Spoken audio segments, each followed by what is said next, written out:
What's up, everybody? Welcome to Wonders Workshop. Recently, a discussion in the Wonders Discord has raised some big questions about how accessible the game should be and whether the company's philosophy is leaving some players behind. This isn't just about cards, it's about community, value, and what makes a collectible game work. For those of you who haven't been paying attention in the Discord, there's been a lot going on.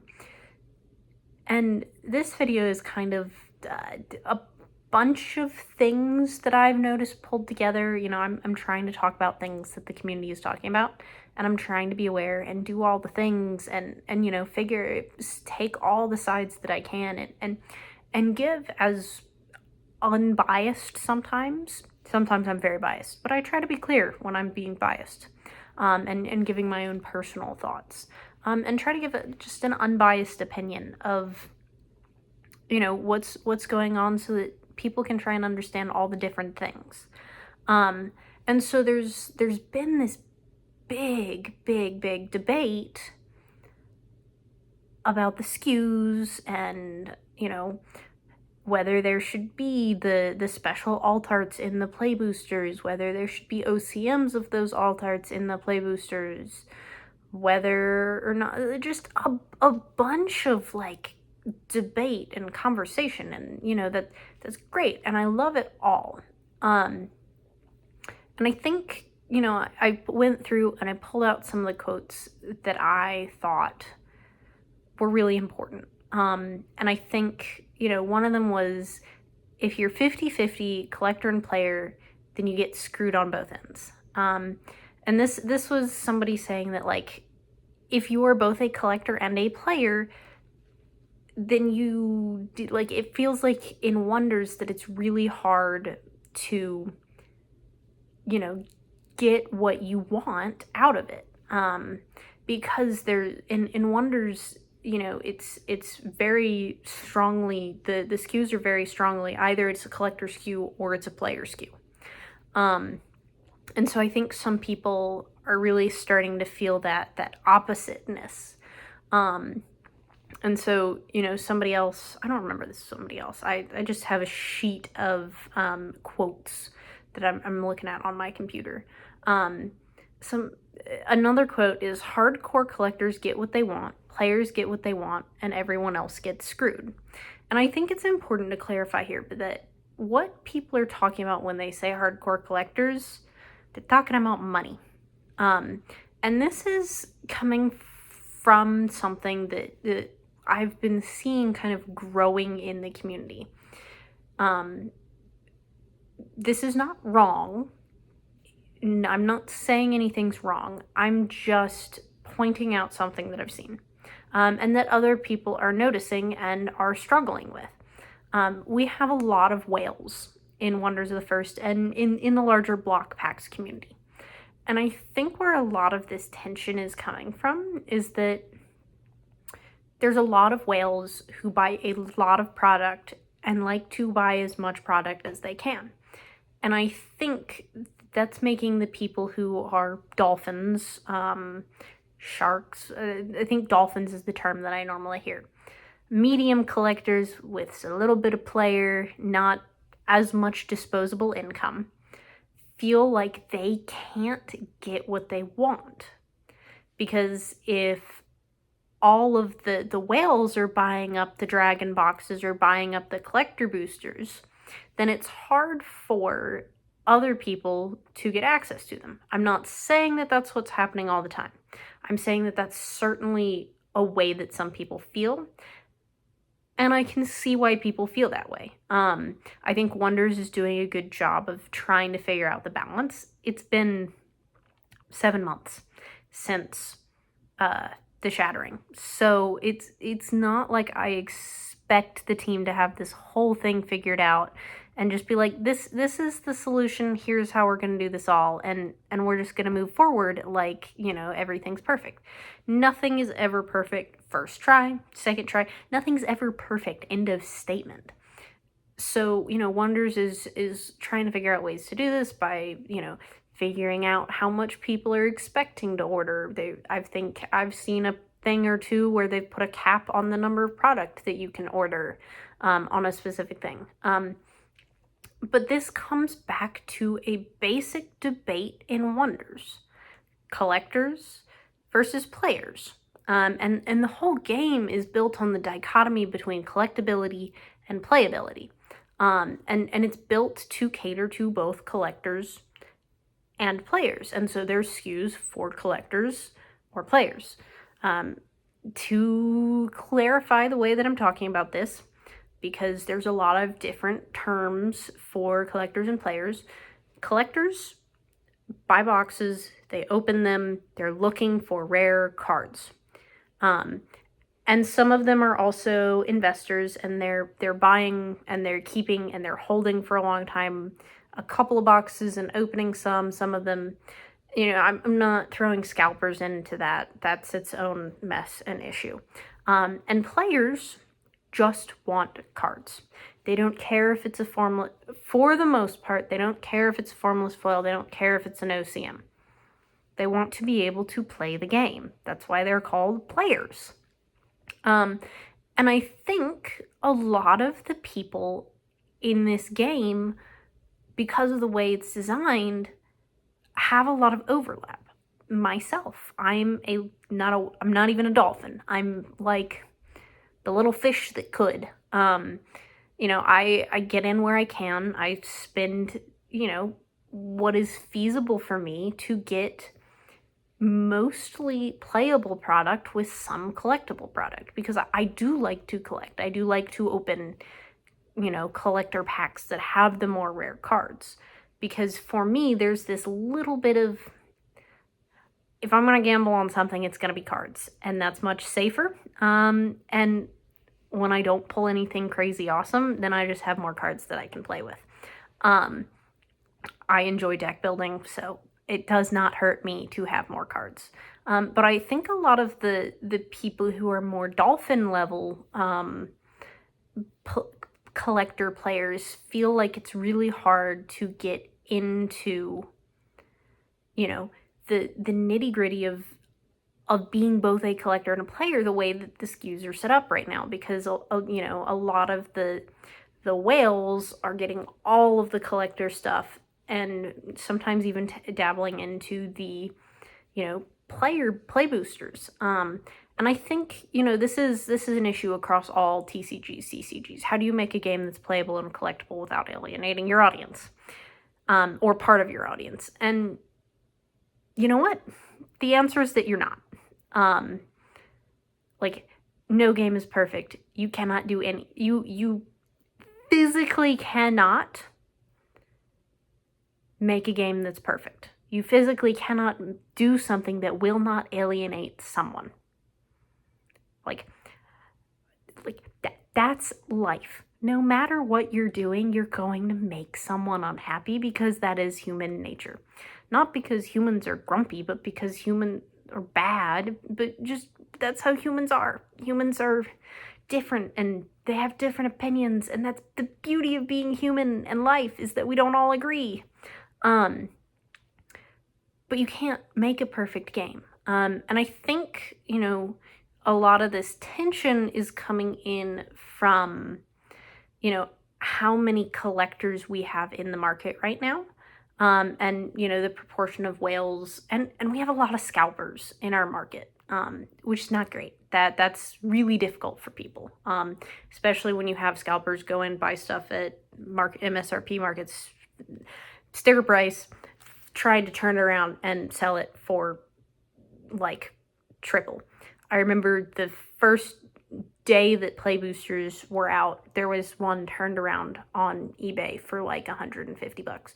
Those go for like 30 normally. Like, there is some scalping going on, and that is a huge issue in and of itself.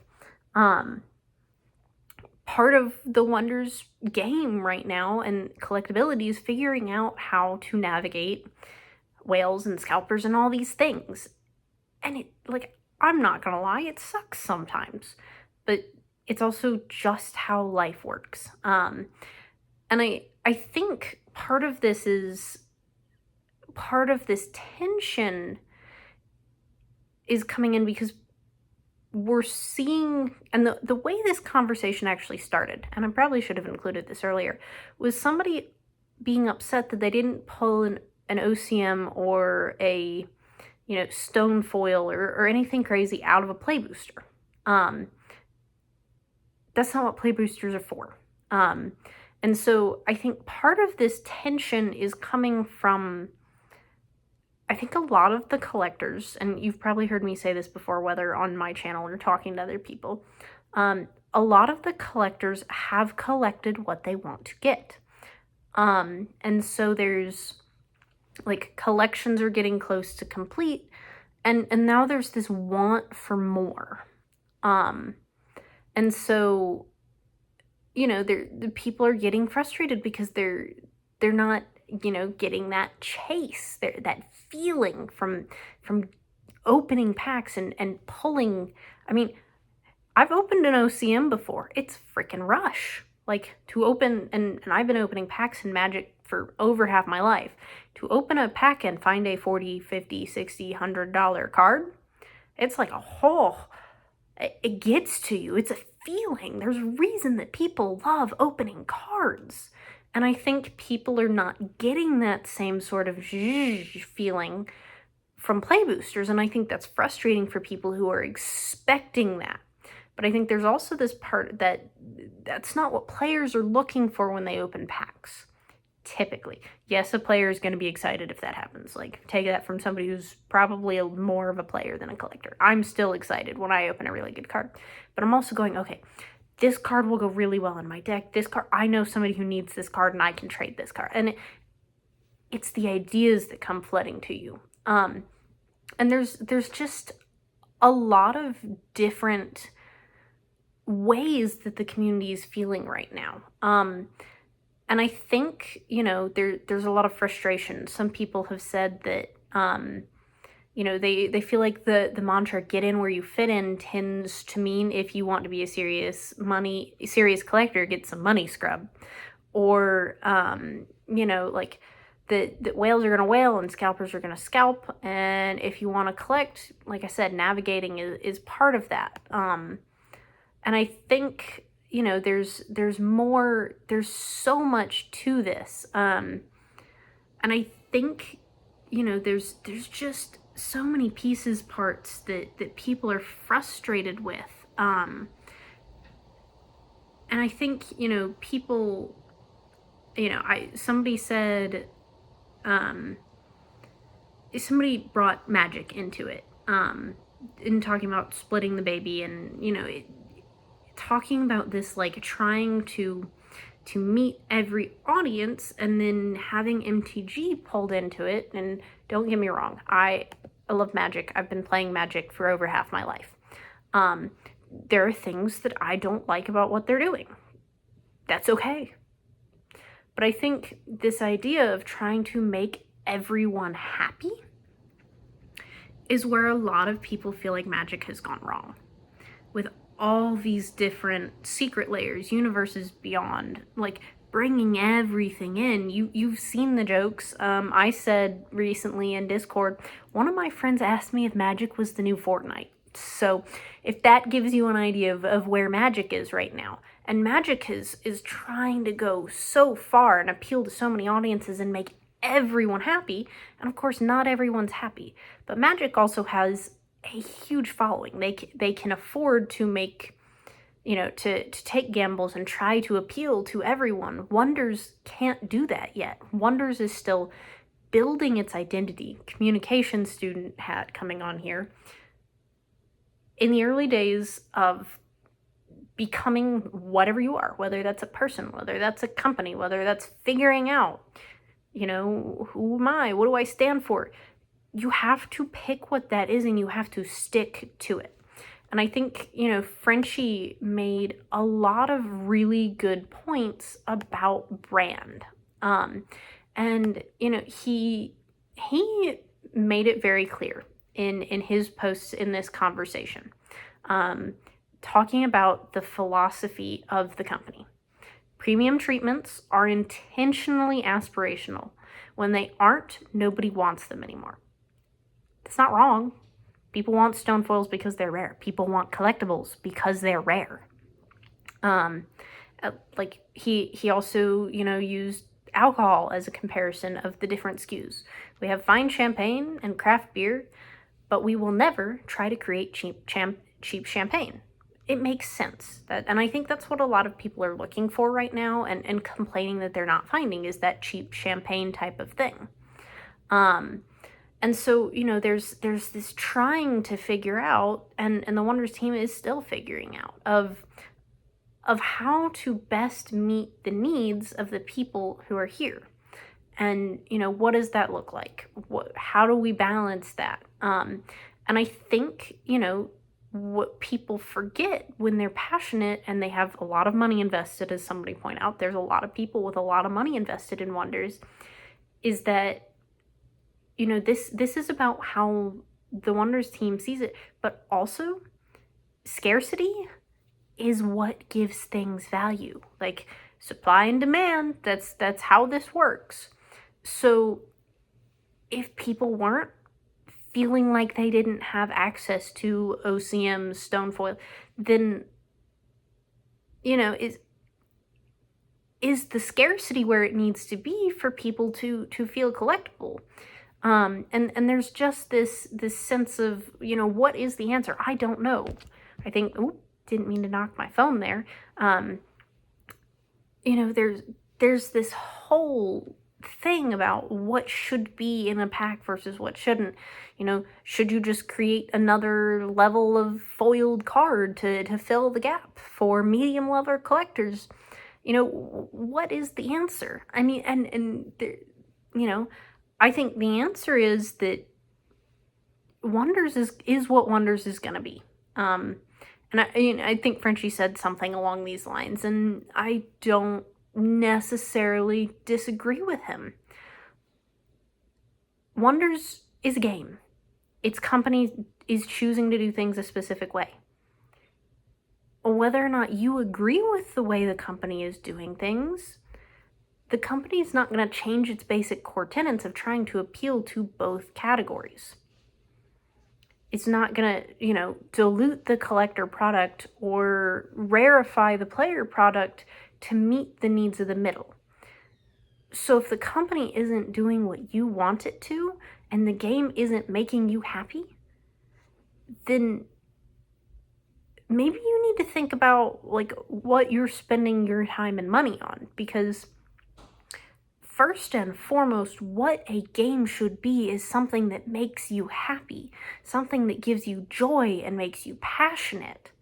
And I'm not saying this to be don't have opinions, don't say that you want something, you shouldn't be afraid of giving feedback. And I'm going to get to that whole discussion that occurred in the Discord in a minute. What I'm saying is that if you are consistently disappointed and frustrated with Wonders, I think people should look at it. Am I spending money on something that's making me unhappy? I would hope not. And I would hope that if somebody was spending money on something that was making them unhappy, their fun money, that they would really think about that. I have walked away from spending money on things that I was dedicated to when things changed and they stopped making me happy. I had a restaurant that I really, really liked, and then they got a new menu and a new manager and a whole new owners and stuff. And you know what? Their food started to not taste like I liked. It changed. So I stopped spending money there. Again, this is all Grace's opinion. And so I think there's this whole thing of figuring out if the game and the way the company's run at the base is something that you don't enjoy. I think people need to assess that. Now, community reaction to this whole conversation. I think Frenchie said it, and so it allows me to feel more comfortable saying it. And I will read this this quote, and it kind of stems from what I was just talking about. This Discord is toxic too often, and it almost all stems from folks that want products other than what Wonders is. And I'm not gonna lie, the Discord is toxic sometimes. Like, you've heard me say it before. I believe it to be true. I want to be clear that I'm not saying that having opinions that are different from the company is bad. Giving feedback isn't bad. It's about how you do it. And look, this portion of this video is gonna get me in some trouble with some people. And you know what? That's okay with me. One of my life's mottos is simply have courage and be kind. And I think if more people on the Discord practiced that, then we would have a very different Discord community. On the whole, our community is great and wonderful and accepting and awesome, but every once in a while, we just run into either we're going to beat a dead horse beyond all belief, and we're going to be snarky about it, and we're going to be rude about it, and we're going to personally attack people. And look, you can do all the things, and you can express your opinions and say that you are unhappy without attacking people personally, without being a jerk. I can say, hey, I don't like this. It makes me feel this way. How are other people? Like, we can have good, complete conversations that encompass all these things without being snarky, without being cruel, without being mean. And I think there is, this sense that in our culture as a whole of figuring out, like, this, the whole opinion thing is complicated in America right now, because you can get canceled for saying anything under the sun. And, I'm not trying to say that I think people should be canceled. I just think that if we treated everyone with kindness and really thought about the way that our words can be heard, I think the Discord would be a better place, because so often what we say is not what people hear. And so I think, if we all thought more about what we said so that it could be more clearly heard, especially in mediated communication, in the Discord there is no tone. It's just the words on the page. Like, I'm in a long distance relationship. I know how differently things can be interpreted when they're just words. I have accidentally gotten into fights because I misinterpreted the tone behind something. And it's hard to do that. Discord is the same way. So trying to be as clear as possible and making it clear, like, do not put ambiguity into the words of what it is. Anyway, I'm going to hop off my little soapbox because I've been yapping on that for a minute. I think, the big questions and the big takeaways from this are, like, how do we address these collectibles versus players? How can we how can we as a community come together to make these things happen? And, how can we provide feedback and be aware of hey, this upsets me, and be aware of, like, all these things, and know the difference between, this is another quote, the difference between feedback about the game and pushing to fundamentally change the company's vision. Because those are two different things.